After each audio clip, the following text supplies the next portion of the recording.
So this week's starting beef is about the Kansas City QB method of developing their franchise quarterback.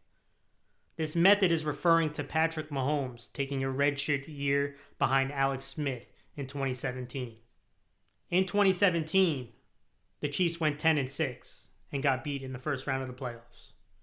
They then traded Alex Smith to the Redskins and announced Patrick Mahomes would be the starter in 2018. We all know what happened then. In 2018, Patrick Mahomes became the MVP. In that 2017 draft, the Chiefs moved up in the draft from 27th to 10 to select Mahomes. They gave up major capital. But Andy Reid, even though giving up major capital, named Alex Smith the starter. Patrick Mahomes only got one start. Did Andy Reid go senile? Doesn't he know that quarterbacks on the rookie contract will take you to the next step? Didn't he know that you need to start that franchise quarterback right away? Didn't he know he was wasting Tyreek Hill and Jason Kelsey's prime? That extra cap space that Alex Smith was holding could have went to other free agents. That's what I've heard. But maybe, just maybe, Patrick Mahomes wasn't ready. Could that be a possibility? In a story by Yahoo Sports, Mahomes was asked if he could have done the same production that he did this year, last year. And Patrick Mahomes admittedly said, "I hope I could have won a lot of games last year, but I don't know if I could have done this." Patrick Mahomes himself admitted, "Maybe I wasn't ready last year." The Chiefs have said, even going into this year, you have to have a plan for how you're going to teach the guy to be an NFL quarterback. And Andy Reid knows how to do that. Alex Smith was referred as heaven sent. He was really learning at the knee of Alex. Now everyone knows Andy Reid is a smart coach. Anyone who doesn't think that is foolish. He knows how to develop quarterbacks. But Andy Reid didn't invent this method. And I know what you're going to say. But the Chiefs were a playoff contender. That's why they could do this method. That's not necessarily true. This method has been done before. Carson Palmer sat a year behind John Kitna. The Bengals didn't make the playoffs the year before they drafted Carson Palmer. Is Marvin Lewis an idiot? Phillip Rivers sat 2 years behind Drew Brees. And the Chargers didn't make the playoffs in 2003. They were 4-12. The worst team in the league. They didn't think of putting Phillip Rivers in. And they went 12-4 the next year. Did anyone think that they were a playoff contender when they had the first pick in the draft? Aaron Rodgers sat multiple years behind Brett Favre. The Packers missed the playoffs 2 years that Aaron Rodgers sat. And then they made the NFC conference title. Does Schottenheimer not know football? Does Mike McCarthy not know football? And don't give me that they were playing behind people playing at Hall of Fame levels. Yes, Drew Brees and Brett Favre, all Hall of Famers. But Drew Brees, the year before they drafted Phillip Rivers, had more interceptions than touchdowns. Brett Favre, the year before they drafted Aaron Rodgers, led the league in interceptions. These were not the two Hall of Fame players playing at that all-time level. The Drew Brees you see in New Orleans was not playing for the Chargers at that time. But yet they sat him behind him. No one refers to them as the Bengals plan or the Chargers plan or the Aaron Rodgers plan. There's also the plan where players sit a good portion of their rookie year, and some have been successful. Eli Manning, Alex Smith, Jared Goff being the most recent.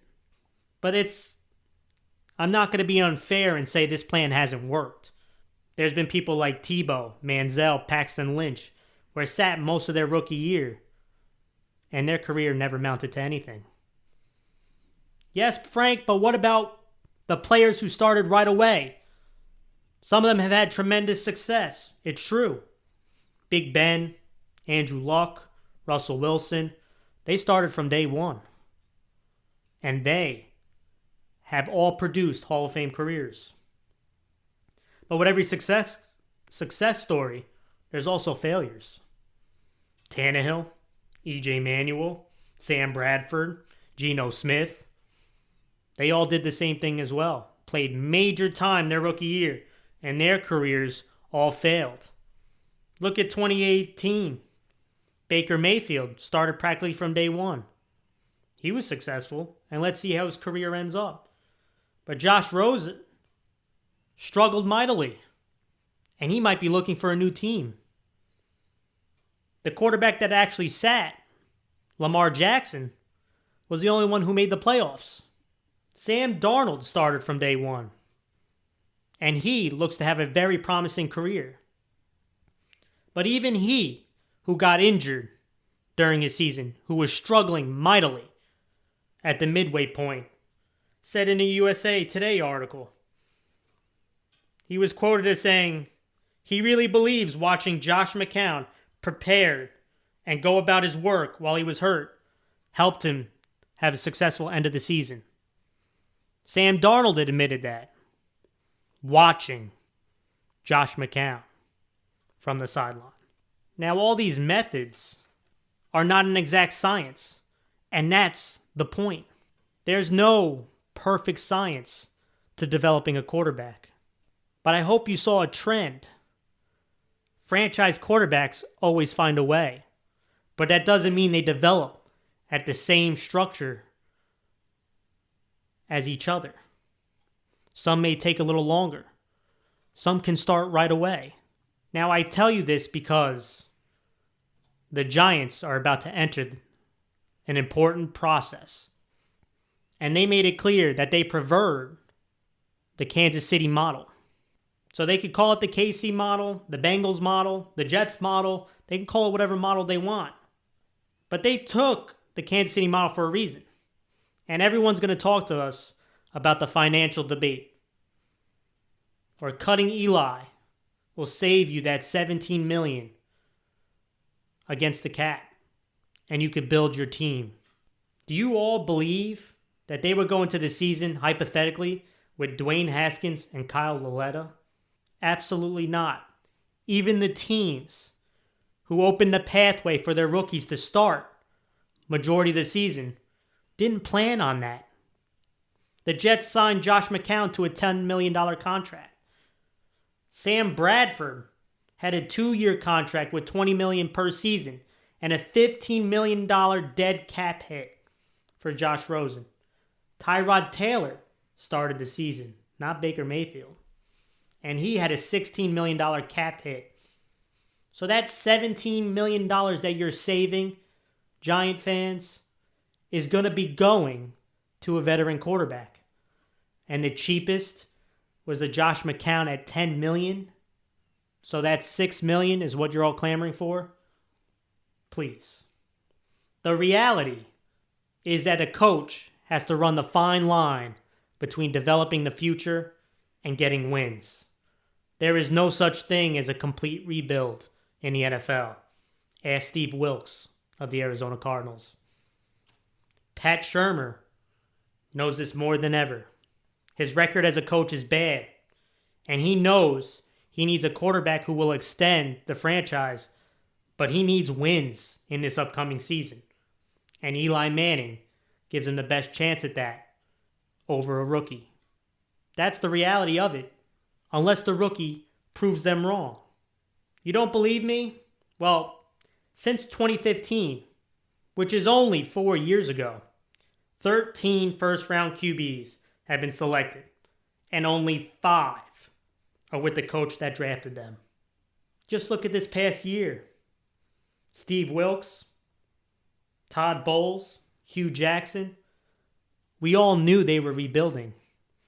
They all seemed to select the right quarterback, and yet they're going to be sitting on the couch watching those franchise quarterbacks for another coach.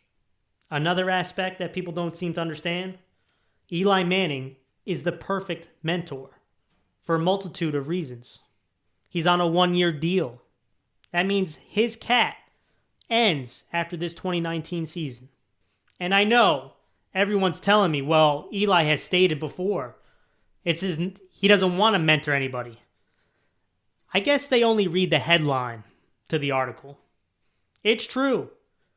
He did say it's not your job to mentor somebody, but I wouldn't look at it as that role. He stated, I will look at it as my job to prepare and compete and be ready to play each and every game. In that process, you're always talking football, helping out the other guys in the room. You're always helping them out. Nothing changes. Every year, you've got backup quarterbacks, and they're usually going to be younger than you. I'm used to that. And it's always about helping the other guys in the room and having great communication, great conversations. That won't be a big deal. Just always want to help the younger guys learn as quickly as possible. And when they're in there, plan to play at a high level. Does that sound like a guy who would refuse to help a young guy in the wings? Eli Manning is the perfect mentor because he knows what it's like to succeed and fail in the toughest sports environment in sports. This past year is not the only year that people called for Eli's head. They called for it in 2007. They called for it in 2010. He's the man who has survived longer on the Giants than anybody else. And who else would be more perfect than to mentor the next quarterback?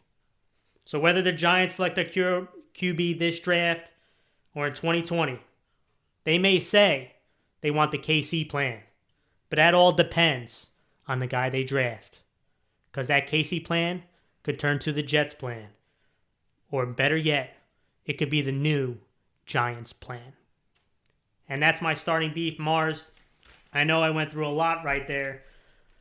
But this whole KC plan, does it work? Does it not work? Giant fans are freaking out. All I'm saying is relax. Plans change, Mars. What do you think about what I had to say? I agree to a certain extent. I think that, as a Jets fan, I saw the whole idea when we drafted Sam Darnold was that we were going to wait. And then all of a sudden, I think originally we were all thinking Teddy Bridgewater was going to be starting quarterback this season for the Jets. And then all of a sudden they announced Sam Darnold is going to start, and then we trade Teddy Bridgewater out. And that was completely against what we originally were thinking as a Jets team. And obviously, I think the long run ended up working out. We didn't like that he got injured, but like you mentioned before, I think it probably helped him in learning and the scheme, the game plan, how to go about yourself on the during the practice weeks because you learned under McGowan. But what I realized was that if you really look at the stats, since 2008, there has been a rookie quarterback that started since that year. So every year there's always been a rookie that started the whole season. And we have a large sample size to look at and see whether it is right to start a QB right away or not. And like you mentioned before, it really depends on the guy itself. Because you have a bunch of different examples of it working out if he started right away or not. Like Carson Wentz, Matt Ryan, Big Ben, Andrew Luck, they started since day one, and they all are having great careers. But you got to look at guys like Geno Smith, Sam Bradford. They don't have a career, and they started since day one. So the biggest thing is what I realize when you look at these quarterbacks is their ability to read a defense and to work around a game plan of the system that they are in. That's probably the biggest indicator on whether the quarterback will be successful starting right out the gate or having to wait. I just told you multiple coaches who are practically Hall of Fame coaches who ran with the KC plan, and people are freaking out about the KC plan. It wasn't the KC plan when the Packers did it or when the Bengals did it. No, I know, and I just feel like you mentioned, it's really just based on who you have and what how your fast scenario. they pick things up. Yeah, and that's I believe. And yeah, like you stated about the Jets, it's a great example. The Jets were trying to do the KC plan, but Sam Darnold outplayed the other quarterbacks. And now it's no longer the KC plan because they were looking to win games. Yeah. That's the big thing. And Sam gave him the best chance. Bowles knew that he needed to win games in order to win over the ownership. Exactly. And then he still failed anyway. But if you look at even the weighting, and you already mentioned some of these: Philip Rivers, Eli Manning, Aaron Rodgers, Drew Brees originally, Tom Brady. I think what happened was it really depends on how long they're going to wait, if they know the system or not. If you look at a guy that is ready to play, like Eli Manning didn't wait the whole season to start. He waited until he was ready and knew the system well enough, and then they started him. And I feel like that's the thing. And I think what elevates a lot of these rookie quarterbacks to play even better is the team that you're on. Look at Russell Wilson. Now, listen, he's a Hall of Fame talent, but you're telling me that his defense didn't help him feel more comfortable playing when you really didn't have to score as many points in a game to win? Even Dak. Dak is not the best quarterback out there. He's probably an average or below average quarterback. But the point is, his rush attack was the best in the league that year, and his defense was playing in the middle. So that's the point, is that he had other pieces of his team were performing well enough that he didn't have to do everything in order to win. All I can tell you, and I agree with you 100%, if whoever they draft, say the Giants, if he outperforms Eli in the beginning of the season, as in during training camp, during the preseason, if it gives Pat Shurmur a better chance to win going with the rookie, they're going that route. Yeah. It's not. I agree. The odds say that Eli Manning is a better option to win games than a rookie. That doesn't mean they don't draft him. That just tells you he might not start. Exactly. And that's the thing, is that, you can't use the Jets as the best example because McCown is not a Hall of Fame quarterback. Eli Manning is a Hall of Fame quarterback, and he still has the ability to play. Josh McCown is not the same thing. So, obviously, when Sam Darnold outperformed both Teddy Bridgewater and Josh McCown, then you know what? You have to start him. I highly doubt that whoever they draft, if they draft the guy this year, is going to outperform Eli Manning completely. And I feel like, I know every Giants fan is probably jumping down our throats with the idea that, Eli another year. Well, guess what? If that's going to help you in the long run, then why not? It's going to help your young guy learn the system better, and then once he's ready to play and he's better than Eli at that level, then he'll start.